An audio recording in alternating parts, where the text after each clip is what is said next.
안녕하세요, 블랙스완입니다. 자, 삼성전자의 주가가 오늘도 빠졌습니다. 자, 보통주는 1.32% 하락했고 우선주는 1.07% 내렸는데요. 자, 보통주는 외국인과 기관 둘 다 던진 반면에 우선주는 그래도 기관이 매수를 했습니다. 자, 여러분, 삼성전자 주식 들고 계시면서 불안하신가요? 혹시 그런 분이 계시다면 주식을 안 하시는 게 좋을 것 같습니다. 왜냐하면 우리나라 코스피와 코스닥을 통틀어서 이 삼성전자만큼의 시총과 초우량 기업은 없기 때문입니다. 삼성전자의 주식이 급락이라도 한다면 한국 증시 전체가 출렁이게 됩니다. 자, 그만큼 이 삼성전자가 한국 주식시장에 미치는 영향력은 상당합니다.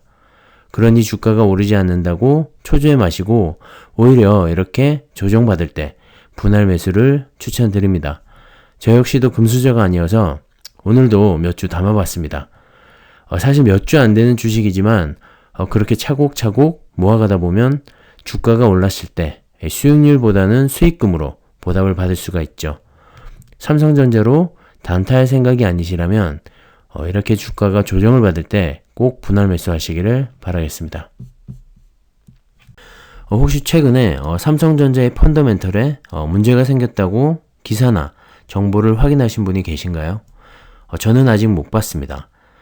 특히나 삼성의 미래를 책임질 이 파운드리 사업은 착착 진행되고 있죠. 게다가 4차 산업혁명으로 인해서 앞으로 이 파운드리는 더욱더 빛을 보게 될 텐데요. 정말 삼성의 이 미래 100년을 책임질 중요한 사업입니다. 그리고 최근 반도체 공급 대란이 발생했죠. 반도체를 달라고 아우성인데 정작 반도체 생산업체에서는 공급을 제때 못하고 있는 상황입니다. 이런 현상은 올 하반기나 길게는 내년 초까지도 이어질 것 같은데요. 자, 그래도 삼성전자 주식을 들고 불안하신가요? 장기 투자를 하시게 되면 전혀 불안할 게 없습니다.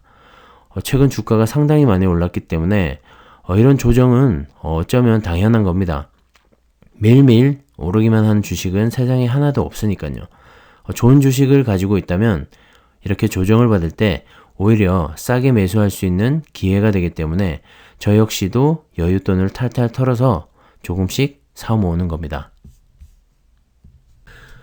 자, 이렇게 조정을 받다가도 언제 또 급등세로 전환할지 모르기 때문에 개인 투자자들은 오를 때나 내릴 때나 분할 매수로 대응을 하는 것이 개인적으로는 가장 안전한 투자의 방법이 아닌가 생각이 됩니다. 주변에서 그런 말씀도 많이 하십니다.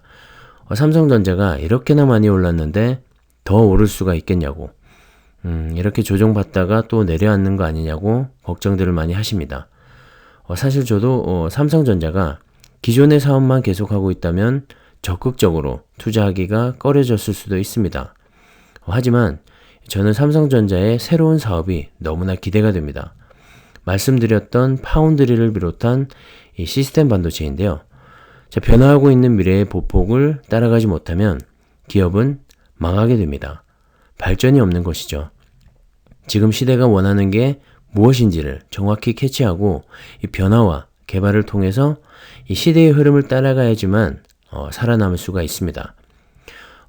저는 개인적으로 삼성전자는 그런 걸 너무나 잘하고 있다는 생각이 들고 그래서 제가 오늘도 매수를 한 이유입니다. 그리고 2등이 1등에게 위협이 되면 시장의 반응도 달라지죠.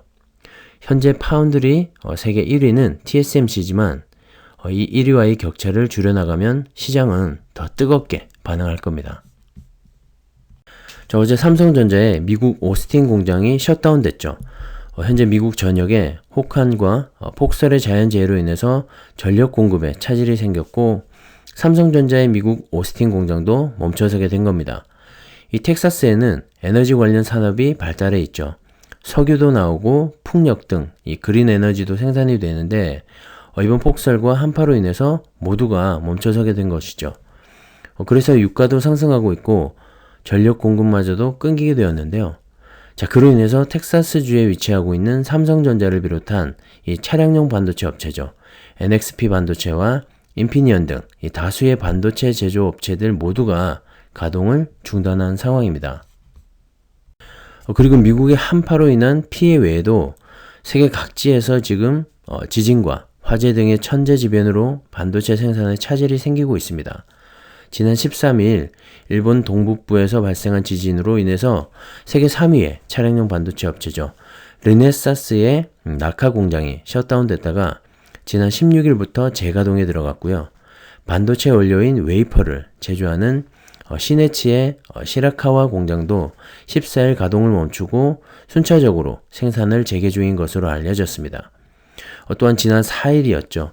세계 3대 인쇄 회로 기판인 PCB 업체 중 하나인 이 대만의 유니마이크론에서 화재가 발생하면서 업계에서는 이 복구에만 6개월에서 1년가량이 걸릴 것으로 내다봤습니다.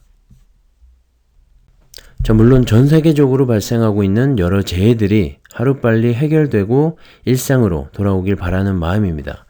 하지만 또 한편으로 생각해보면 최근에 이 차량용 반도체의 부족으로 인해서 완성차 업체들이 감산과 함께 공장 문도 닫고 있는 상황이죠. 그런데 불난 집에 이 기름을 붓듯이 하필이면 또 차량용 반도체 관련 업체들의 생산에 문제가 생긴 겁니다. 그로 인해서 안 그래도 이 공급이 딸리고 있는 차량용 반도체인데 앞으로 한참 동안은 공급이 더 어려워질 것 같습니다.